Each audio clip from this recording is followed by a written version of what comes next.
শ্রমিক শ্রেণীর যুদ্ধ সেদিনই শেষ হবে যেদিন সে রাষ্ট্র ক্ষমতায় অধিষ্ঠিত হবে। কারণ শ্রমিক শ্রেণীর রাষ্ট্র ক্ষমতায় অধিষ্ঠিত হওয়ার বিষয়টা একটি ন্যায়সঙ্গত ব্যাপার।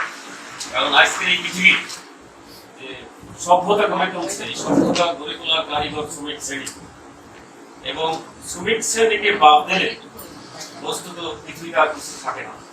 কিন্তু অত্যন্ত দুঃখজনক হচ্ছে এই শ্রমিকরা রোদে পুড়ে বৃষ্টিতে ভিজে মাথা গাম পায়ে উৎপাদন করে সেই শ্রমিকরা আজকে বঞ্চিত লাঞ্ছিত। বছর বলছে রাস্তা আমি দেখেছি শান্তি হাতে নিয়ে শ্রমিকরা মিছিল করতেছে, খালি শান্তি খালি খোরা বাসন বলে না, সেটা নিয়ে তারা রাজপথে তাদের দাবি নিয়ে মিছিল করতেছে। তাদের বেতন ভাতা দেওয়া হয় না। আজকে এই শ্রমিকদের এক করুণ দশা আমরা দেখতে পাচ্ছি। সমাজে 90% মানুষ শ্রমিক, 10% মানুষ ধনী মানুষ, তাদের মধ্যে আবার এখন সুপার রিচ অতি ধনী মানুষ সৃষ্টি হয়েছে। আজকে সেই 10% মানুষ এই 90% মানুষকে শোষণ করছে, শাসন করছে। অত্যন্ত কি বলবো, শ্রমিক শ্রেণীর জন্য দুঃখজনক ব্যাপার যে আমরা এই ব্যবস্থাটাকে পাল্টাতে পারছি না। আমরা সংখ্যায় বেশি। এর অন্যতম কারণ হচ্ছে আমাদের মধ্যে বিভাজন, আমাদের মধ্যে ঐক্য নাই। এবং এই ঐক্য নাই, এই জন্য আমি শ্রমিকদের দোষ দেবো না। কারণ এই 10% তারা সবসময় তৎপর থাকে যাতে শ্রমিকদের মধ্যে কোনো ঐক্য সৃষ্টি না হয়। তাহলে তাদের সেই কৌশল আমাদেরকে বুঝতে হবে, সেইটা উপলব্ধি করে আমাদের মধ্যে ঐক্য সৃষ্টি করতে হবে। আমরা নিজেদের মধ্যে যাতে কোনো বিভাজন সৃষ্টি না করি সেই দিকে আমাদের সবসময় সতর্ক থাকতে হবে। আর একটা বিষয় হচ্ছে শ্রমিক শ্রেণী কোনো আদর্শ বর্জিত নয়। শ্রমিক শ্রেণী রয়েছে নিজস্ব দর্শন। সেই দর্শন হচ্ছে কি? সেই দর্শন হচ্ছে যে এই শ্রমিক শ্রেণী তাকে ক্ষমতায় প্রতিষ্ঠিত হতে হবে। এবং সেই জন্য সুনির্দিষ্ট দর্শন আছে মার্কস বা লেনিন, মার্কস কার্ল মার্কস, যিনি পৃথিবীর একজন শ্রেষ্ঠ দার্শনিক, তিনি এই শ্রমিক শ্রেণীর যে মর্যাদা কিভাবে প্রতিষ্ঠিত হবে তার দিক দর্শন দিয়ে গিয়েছে। এবং সেই মার্কস বা লেনিন নিয়ে আমরা সবাই এগিয়ে যাচ্ছি, কেউ বুঝে কেউ না বুঝে, কেউ পড়ে কেউ না পড়ে, কিন্তু মার্কসবাদী দর্শনের জায়গা থেকে আমাদেরকে সংগঠিত করতে হবে এবং এই রাষ্ট্রকে একটা শ্রমিক শ্রেণীর রাষ্ট্রে পরিণত করতে হবে। তখন আর এই এনজিও সেনজিও আর দরকার কারোরই দরকার হবে না। শ্রমিকরা রাষ্ট্র ক্ষমতা পরিচালনা করছে, তার ভাই পরিবর্তন করবে।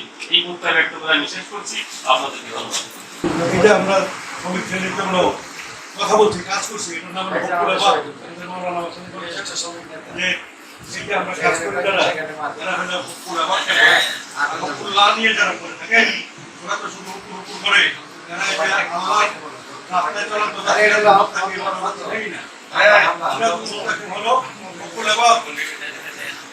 যদি আমরা এই মোবাইলটা একটু নিচে নাও সৃষ্টি এই সেবা না করতে পারি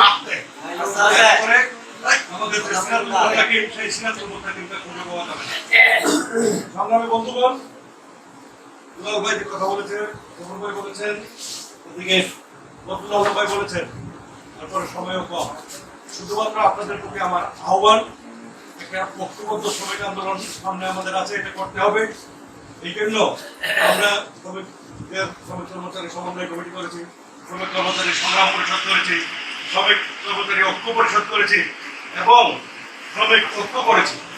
আমরা কোনো সেক্টরের কোনো শ্রমিক যেন বাদ না পড়ে, যেন প্রত্যেকটা শ্রমিক সেক্টরের প্রত্যেকটা অঙ্গনে, এখানে আমরা হিন্দু মুসলমান বাদ করি নাই, এখানে বাদ করি নাই, এখানে কে আওয়ামী লীগ করে, কে বিএনপি করে, এটা বাদ করে, এগুলো আমরা চিন্তা ভাবনা করি নাই। আমরা শ্রমিকরা যেন ওই 750 শ্রমিক আছে, আমরা এই 750 শ্রমিক যেন ঐক্যবদ্ধভাবে আমাদের সমাধান করতে পারে, সেই জন্য আমরা একটা উদ্যোগ গ্রহণ করেছি। আমাদের এই কাজটা 6 মাসের মধ্যে করতে হবে এবং আগামী কয়েক বছর আমাদের এই ঐক্যের কাজটা শেষ হলে পরে যে বিপ্লব জনগণ করার কথা, সেই বিপ্লব শ্রমিক শ্রেণী করবে এবং সেই শ্রমিক শ্রেণীর বিপ্লবের জন্য শ্রমিক শ্রেণীর আমাদের বলেছেন শ্রমিকদের জন্য কাজ করবো। এই বিপ্লবের জন্য সামনে যে বিপ্লব আছে সেটা হবে শ্রমিক শ্রেণীর বিপ্লব।